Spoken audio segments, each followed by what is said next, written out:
ये पुरानी साड़ियाँ हैं जिसे हम फेंक देते हैं। तो यहाँ पर मैं इसकी जो साइड की बॉर्डर होती है लेस वो निकाल दूंगी, क्योंकि इसका भी बहुत ही सुंदर DIY मैं बाद में आपको करके दिखाऊंगी। तो बस इस तरह से बहुत ही आसानी से पहले मैं यहाँ पर जो भी इसकी बॉर्डर है लेस लगी हुई है वो निकाल दूंगी। और उसके बाद हमें ना मतलब इसे कट करना है। जैसे कि यहाँ पर मैंने दिखाया 5 इंच के मतलब 5 इंच की दूरी पर मैंने पहले एक कट लगाया, फिर आसानी से इसे इस तरह से खींच के और पूरी ही जो लंबी स्ट्रिप होती है वो हमें निकाल लेनी है। और बहुत ईजी है, निकालने में कोई दिक्कत नहीं होती है। अब यहाँ पर जो ये स्ट्रिप हमने कट की है इसे इस तरीके से हमें पहले फोल्ड करना है एक साइड से, फिर दूसरी साइड इसके ऊपर इस तरह से रख लेना है और ये ओवरलैप करना है यहाँ पर हमें इस तरीके से। और यहाँ पर अब हम इसके ऊपर मशीन चलाएंगे और थोड़ी सी पहले सिंपल मतलब सिलाई लगा लेंगे। और उसके बाद हमें यहाँ पर मतलब फ्रिल लेनी है छोटी छोटी, यहाँ पर इस तरह से सल भरते जाना है और मशीन चलाते जाना है। तो ये जो हमारी पूरी ही लंबी जो स्ट्रिप हमने जितनी भी कट की है वो सभी को मैं पहले इस तरह से रेडी कर लूँगी। और मैंने ना यहाँ पर मतलब 3 कलर की मतलब जो साड़ियाँ थी वो यूज़ की है। तो मैंने तीनों जो साड़ियाँ थी उन सभी को मतलब इस तरह से कट करके और सभी की इस तरह से फ्रिल बना ली है। और यहाँ पर ये वाली जो मैं फ्रिल बना रही हूँ ये तो मैंने करीब 2 या 3 स्ट्रिप ही यूज़ की है, क्योंकि ये मैं अलग तरीके से आज जो फ्लावर है वो बनाऊंगी। तो मुझे ये वाली थोड़ी सी कम लगेंगी, इसलिए मैंने यहाँ पर इसको सिंपल और थोड़ी सी ही यहाँ पर इस तरह से जो फ्रिल है वो बनाकर रेडी कर ली है।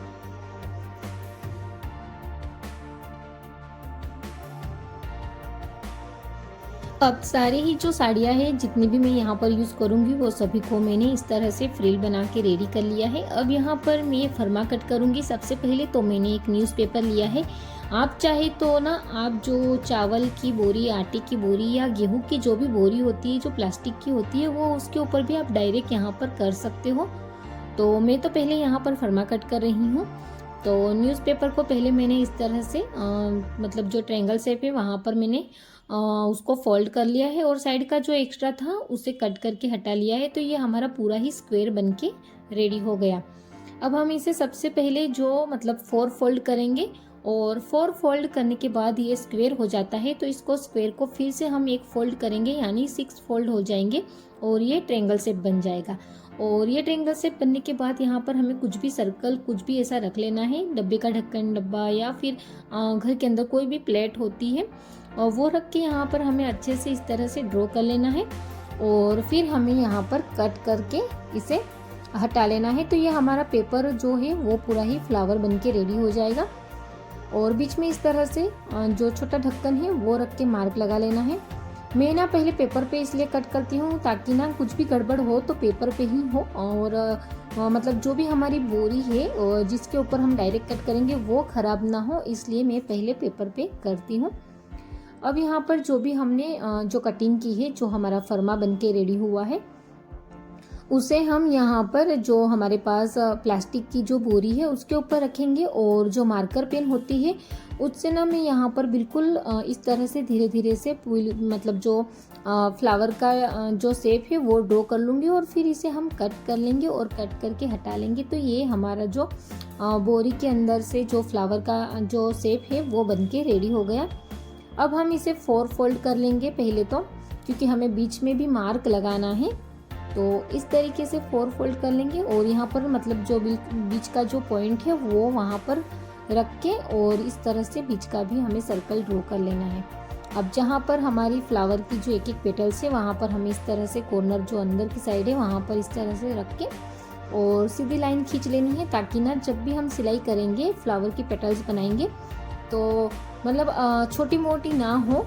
तो इसलिए यहाँ पर मार्क कर लिया है और यहाँ पर इस तरह से मैंने बीच बीच में लाइन लगाई है। तो वहाँ पर ना मैं इस तरह से शेड मतलब जो दिया है तो यहाँ पर मैं अलग कलर ये यूज़ करूँगी। तो 3 जो भी है स्ट्रिप यहाँ पर लगाऊंगी सारी ही पेटल्स में। अब यहाँ पर जो साड़ी है वही मैंने ली है। अगर आपके पास कोई बेडशीट हो या कॉटन का कोई भी मतलब पर्दा हो, जो कर्टन होता है कपड़ा होता है कॉटन का, वो भी आप यहाँ पर रख के टी शर्ट या फिर शर्ट कुछ भी रख के ना यहाँ पर इस तरह से ड्रॉ कर लेना है। नीचे का जो बेस है वो हमारा खुला ना दिखे इसलिए। और पहले मैंने स्क्वायर कट कर लिया है और बिल्कुल यहाँ पर इस तरह से सिलाई लगानी है। तो बस यहाँ पर जो सीधी सीधी लाइन मैंने जहाँ पर खींची थी पेटल्स के बीच में, उसके ऊपर पहले मैंने सिलाई लगा ली है। और अब जहाँ पर मतलब जो फ्लावर की जो पेटल्स का जो शेप बने हुए हैं वो सभी के उसी राउंड में सर्कल में मैं 1-1 इंच की दूरी पर ये जो फैब्रिक है साड़ी वाला जो मैं कट कर लूँगी। और फिर हमें इसको जो कट किया है, जो एक्स्ट्रा फैब्रिक है, इसे इस तरह से अंदर की साइड फोल्ड करना है और बस इस तरह से रख के हमें यहाँ पर सिलाई लगा लेनी है। तो ये हमारा इस तरह से बन के रेडी हो गया। अब हम आगे का काम करेंगे। तो सबसे पहले ना जो हमने ये कट किया था, जो ये स्ट्रिप हमने जो फ्रिल वाली बना के रेडी की है, तो स्टार्टिंग में हमें अंदर की साइड 2 बार फोल्ड कर लेना है ताकि बाहर की साइड ना कोई भी रेसे ना दिखे। और हाँ, जहाँ से हमने ओवरलैप किया था वो हिस्सा हमेशा नीचे रहेगा। अगर आपका ऊपर रहेगा तो जो साड़ी का जो भी मतलब जो धागे निकलते हैं वो सारे ही जैसे जैसे आप यूज़ करोगे तो सारे ही धागे निकलने लगेंगे और वो बिल्कुल ख़राब हो जाएगा। तो हमेशा जो हमारा फोल्ड किया हुआ हिस्सा है साड़ी का फ्रिल करते टाइम वो हमेशा नीचे रहेगा और बिल्कुल प्लेन वाली साइड हमारी ऊपर रहेगी। और अब जितनी लंबी मैंने यहाँ पर जो निशान लगाया है बीच में, वहाँ पर ना उतना ही मतलब रखना है हमें ये फ्रिल और कट कर लेना है और फिर उसे अंदर की साइड फोल्ड कर लेना है और आखिरी का जो एंड है वो वहीं पर ख़त्म कर लेना है इस तरीके से। तो सारी जो पेटल्स है उसे हम इस तरह से रेडी करना है। तो पहले मैंने यहाँ पर एक ही की है। अब यहाँ पर मैंने ये जो दूसरी मेरे पास जो साड़ी थी उसकी मैंने फ्रिल बना के रेडी कर ली थी पहले ही। तो अब हमें यहाँ पर इस तरह से अंदर की साइड फोल्ड करना है फ्रिल को 2 बार और फिर जहाँ पर हमने लाइन खींची थी जो फ्लावर की पेटल से, वहीं पर बिल्कुल किनारी जो लाइन है वहीं पर हमें यहाँ पर रख लेना है और मशीन चला लेना है। यहाँ पर सिंपल सा है, कुछ भी, बस हर बार हमें एक चीज़ का ध्यान रखना है कि जो हमारा ओवरलैप वाला हिस्सा है वो हमेशा नीचे ही रहेगा, इस चीज़ का ध्यान रखना है और फ्रिल हमें यहाँ पर लगाते जाना है।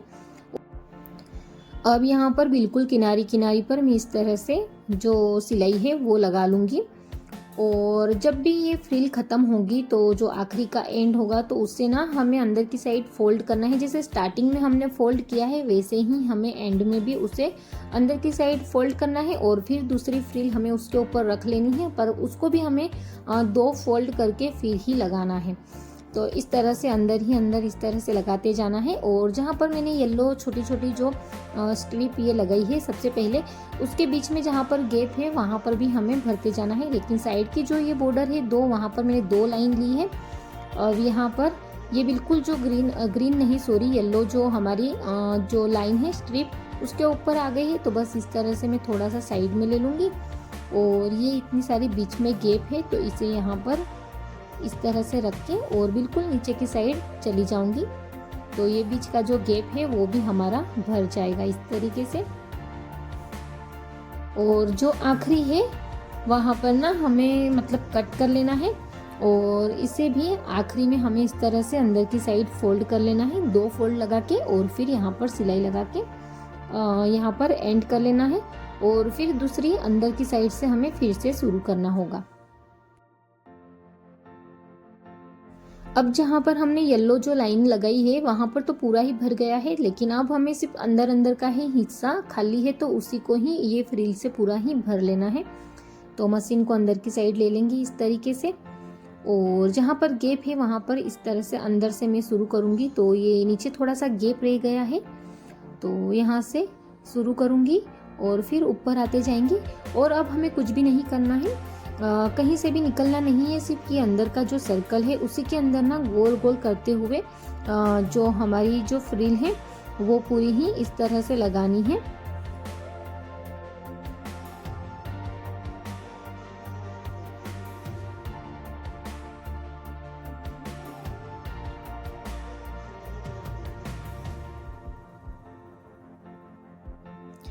अब यहाँ पर बिल्कुल कम जगह है तो बिल्कुल आराम से करना है क्योंकि ना सारी फ्रिल जो है वो आपस में मिली हुई है और उसके ऊपर ना मशीन नहीं चलाना है, इस चीज़ का ध्यान रखना है। जो मतलब हमारी फ्रिल है वो उठी उठी रहेगी तो वो बिल्कुल सॉफ्ट लगेगी और दिखने में भी अच्छी लगेगी। तो हाथ से ना बिल्कुल धीरे धीरे साइड में फ्रिल हटाते जाना है और फिर मशीन चलाते जाना है। और यहाँ पर मैं एंड कर लूँगी, अंदर की साइड फोल्ड कर लूँगी और फिर यहाँ पर सिलाई लगा लूँगी। फिर हमें इस तरह से बाहर निकाल लेना है, धागे को कट कर लेना है और मशीन को बिल्कुल धीरे धीरे से निकालना है, क्योंकि फ्रिल से ना थोड़ा सा मोटा हो जाता है तो निकलता नहीं है।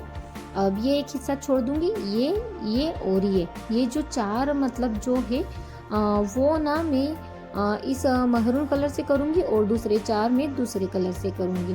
तो बस ये इस तरह से मैंने बनाकर रेडी कर ली है ये।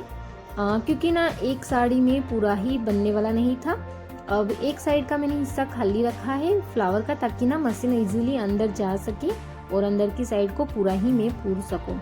तो इसलिए मैंने अलग कलर से बनाया है और मेरी साड़ी कम ना पड़े, क्योंकि ना मैं बहुत ज़्यादा भर भर के बनाती हूँ अच्छे से, बिल्कुल नज़दीक नज़दीक में मैं मतलब जो सिलाई है वो चलाती हूँ, ताकि ना इसके ऊपर जब हम फ्लावर जो बन के रेडी हो और हम जब इसके ऊपर पाँव रखते हैं ना तो बहुत सॉफ्ट लगे। अगर आप कम कम लगाओगे ना तो इतना सॉफ्ट नहीं बनेगा। और ये हमारा बनके रेडी हो गया, आप देख सकते हैं कितना सुंदर बनके रेडी हुआ है। मार्केट में लेने जाओगे तो ये बहुत ही महंगा गिरेगा, और घर पर कितनी आसानी से वेस्ट चीज़ से हमने बना के रेडी कर लिया। अगर आप मेरे चैनल पे नए हो तो जाते जाते प्लीज़ मेरे चैनल को लाइक शेयर सब्सक्राइब करना ना भूलें। मैं आपके लिए ऐसे ही आगे और वीडियो लेकर आती रहूँगी। मिलते हैं नेक्स्ट वीडियो में, अभी के लिए बस इतना ही। जय श्री कृष्णा।